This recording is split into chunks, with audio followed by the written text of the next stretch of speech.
খসড়া তালিকায় নাম নেই। তৃণমূল সাংসদ কাকলি ঘোষ দস্তিদারের পরিবারের সদস্যদের ডাকা হলো শুনানিতে।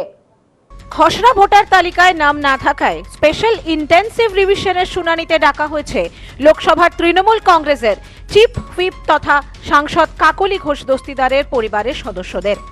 নির্বাচন কমিশনের তরফে পাঠানো নোটিশ অনুযায়ী কাকলির 90 বছর বয়সী মা ইরা মিত্র, দুই ছেলে বিশ্বনাথ দস্তিদার ও বৈদ্যনাথ দস্তিদার এবং ছোট বোন পিয়ালি মিত্র সকলকেই শুনানিতে হাজির হতে বলা হয়েছে।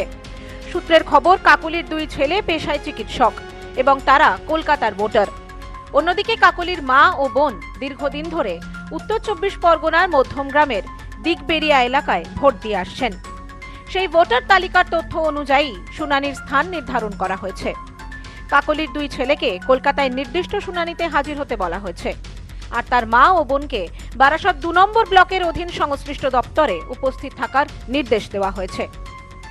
ভোটার তালিকা সংশোধন প্রক্রিয়ার অংশ হিসেবেই এই শুনানি বলে প্রশাসনিক সূত্রের দাবি। এ ব্যাপারে স্থানীয় বিএলও কপিলানন্দ হালদার জানান, সাংসদের পরিবারের সকলেরই খসড়া তালিকায় নাম আছে। ফর্ম পূরণের সময় সম্ভবত ছোটখাটো কোনো ত্রুটি হয়ে থাকতে পারে, আর সে কারণেই হয়তো শুনানিতে ডেকেছে। নাম নেই না, ড্রাফট রোলে নাম আছে, ওনাদের সিলি মিস্টেকের জন্য হয়তো কোনো রকম কিছু একটা সেটা সংশোধন করে দেওয়ার জন্য বা কারেকশন করার জন্য একটা চিঠি এসছে, ফর্মাল চিঠি। চিঠিটা আমি রিসিভ দিয়ে দিয়েছি অলরেডি, হ্যাঁ, সকালেই আজকে দিয়েছি আমি। নাম থাকবে, হোলসেলের নাম আছে ওনাদের, পরিবার সবার আছে, পিয়ালি ঘোষ দস্তিদার, ইরা মিত্র। ওনাদের একটা হয়তো মিস্টেকে হয়তো যে ইনফরমেশন ফর্ম ফিল আপে হয়তো কোনো রকম গোলমেল থাকতে পারে, সেগুলো হয়তো ইলেকশন কমিশন ডেকেছে আমাদের মারফত চিঠিটা দিয়ে, সেই চিঠিটা ওনাদেরকে পৌঁছে দেওয়ার আমার কথা।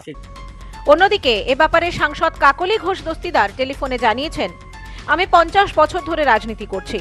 আমার সঙ্গে বিজেপি যদি এই ধরনের আচরণ করে তাহলে সাধারণ মানুষের উপর বিজেপি কতটা অত্যাচার চালাচ্ছে তা বোঝাই যাচ্ছে। এর জবাব আমি চাইবো। নেব 10টা বাজুক, খবর নেব, অফিস খুলুক, যে কেন নাম নেই। ওরা যদি কিছু কাগজপত্র আসে চায় সেগুলো দিতে হবে। এগুলো আমার মতন মানুষ যে আজকে 50 বছর ধরে রাজনীতি করছি, তার যদি এরকম ভাবে বাড়িতে এরকম আঘাত করে ভারতীয় জনতা পার্টি, তাহলে জনসাধারণের প্রতি, সাধারণ মানুষ, এত লেখাপড়া জানে না সেরকম মানুষ, গরিব মানুষ, তাদের উপরে কি অত্যাচার করছে? আমার তো প্রশ্ন একটাই, আর কিছু নেই। আমাকে অভিষেক প্রেস কনফারেন্স করতে বলেছে। এই ঘটনায় রাজনৈতিক মহলেও নজর পড়েছে, যদিও বিষয়টিকে প্রশাসনিক প্রক্রিয়ার অংশ বলেই দেখছেন সংশ্লিষ্ট মহল। তবু খসড়া তালিকায় নাম না থাকা এবং এক সাংসদের পরিবারের সদস্যদের শুনানিতে ডাকা হওয়াকে কেন্দ্র করে জল্পনা শুরু হয়েছে। Bureau report, news no man's land, Madhyamgram. মোবাইলের জগতে আজও সবার সেরা চিরশ্রী মোবাইল। যে কোনো কোম্পানির মোবাইলের জন্য আসুন, আমাদের এখানে রয়েছে খুব সহজে ফাইন্যান্সের মাধ্যমে মোবাইল কেনার সুবিধা, রয়েছে পুরনো ফোনের বদলে নতুন ফোন নেওয়ার সুযোগ। এখন এই সুবিধা পাবেন আমাদের বনগাঁ এবং চাঁদপাড়া দুটি শোরুমে।